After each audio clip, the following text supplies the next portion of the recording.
What if I told you that I knew how you could at any time change your credit score? Make it higher or lower, or bring it up or bring it down.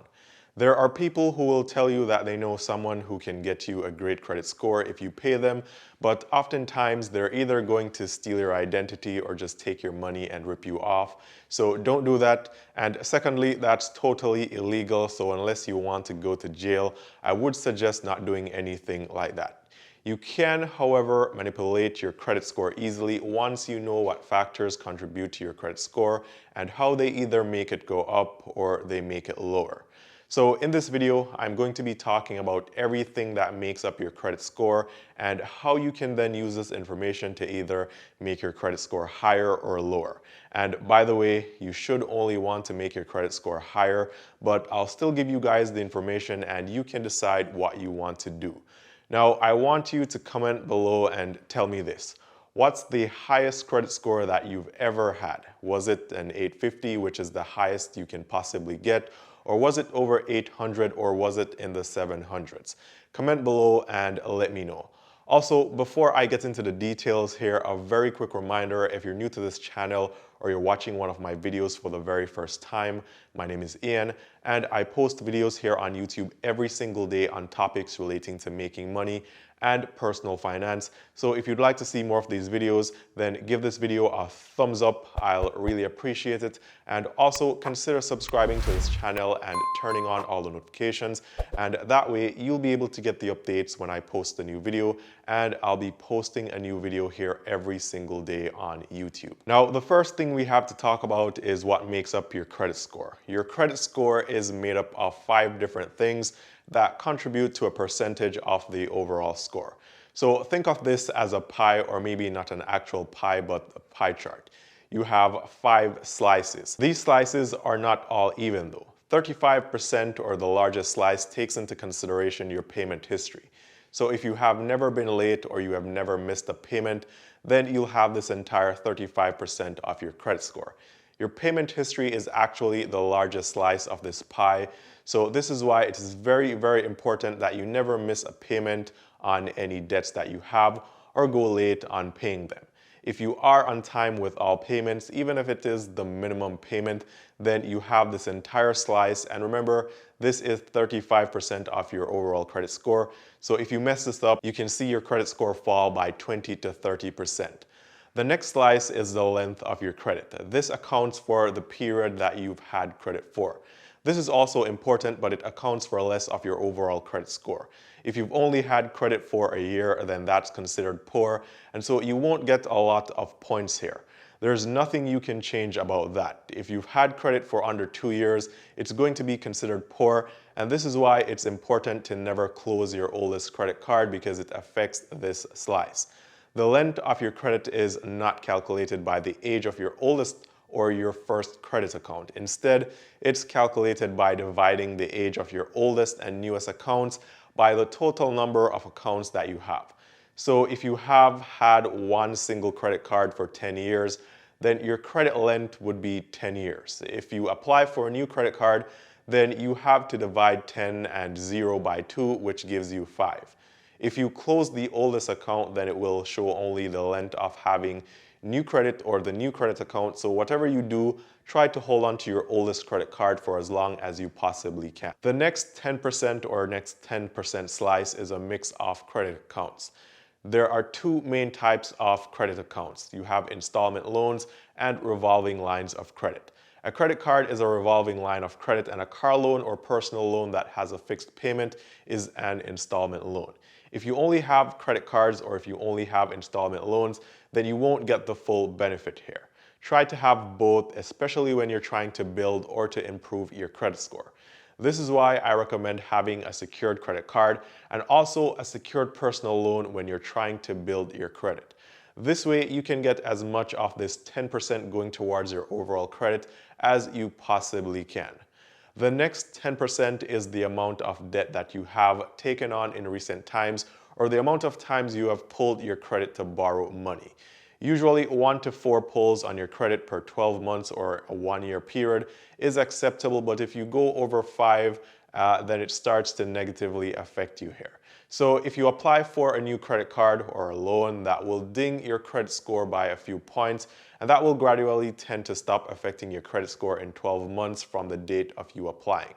Now, some credit card companies and banks also use this as a requirement for approving you for loans and credit cards. I know Chase usually requires that you have no more than 4 pulls on your credit in the past 12 months to be approved for any of their credit cards.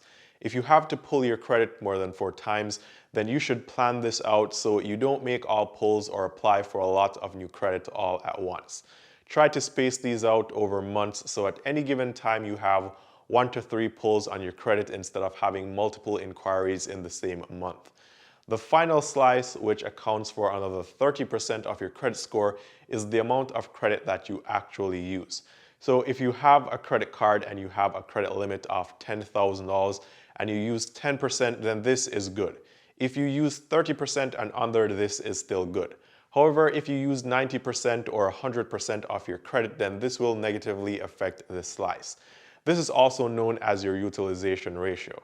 I know this one sounds a bit strange and backwards since you get a credit limit, but if you use too much, then you are negatively affected. The way I've found to best work around this is to increase your credit limits across all your credit cards. So if you realize that you need to spend $3,000 every month on your credit cards, but your limit across all your credit cards is $1,000 or $5,000, then to be able to use $3,000 and keep it below 30% of your available credit, you would need to have a combined credit line of $10,000 or more.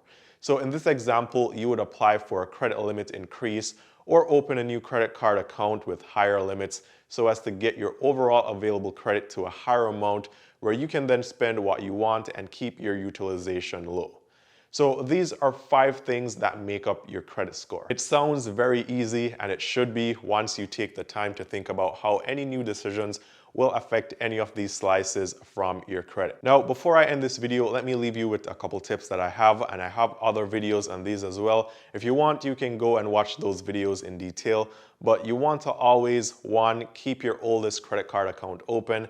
And if you don't have a credit card as yet, I would recommend that you choose a secured credit card that has no fees. So whenever you get a higher credit score and you can start to qualify for better credit cards, you can still keep that old credit card open because it won't cost you anything, and closing it would really hurt your credit score. Secondly, you should avoid keeping a balance on your credit cards. Use it for only what you can pay for and then automate the payments each month. So if you have a credit card and the due date is the 25th of each month, then you need to automate the payment of the full amount owed on the credit card statement each month on a day or 2 days before the due date. This way you never miss a payment because you didn't remember, and again, this accounts for 35% of your overall credit score. So this one in particular is one that you do not want to mess up. Now, thirdly, if you go 6 to 8 months without receiving any offers from your credit cards or bank, then you should call them and ask for a limit increase, especially if it doesn't require another hard pull on your credit. Now, even if you don't need a credit limit increase, you should still ask for one because the more available credit that you have, the less your utilization will be, which in turn increases your credit score. Now, the 4th and final tip is very, very simple. Always plan ahead. Before you apply for new credit, always consider all 5 factors and think about when is the best time for you to apply for new credit. Is it now or is it a month from now? If you have any valuable information about increasing a credit score that you'd like to share, comment below so we can all see as well. I hope you guys found this video very helpful, and if you'd like to see more videos just like this one, be sure to give this video a thumbs up, as that's the way these videos get recommended to more people and can potentially help someone else as well, and I'll really appreciate it. Also, don't forget to check out some of my other videos here on banking apps, savings accounts, investments, ways to make money, credit cards, and much more. Also, don't forget to subscribe if you haven't already done so, and be sure to turn on all notifications for this channel, as that's the only way you'll be able to get the updates of when I post new videos. And remember, I'll be posting a new video here every single day, and I'm at about 250 days of posting consistent videos every day. Now, I'm also leaving a couple links down below to free stuff and free cashback offers, so be sure to check all the links down below in the description for all kinds of free stuff. Now, if you haven't already seen my other videos on credit cards, I'll leave links to them here or my playlist here, and I have several videos on credit cards, building credit, and managing your credit. Once again, I hope this video was very helpful. All the best with your credit, and I hope to see you guys tomorrow.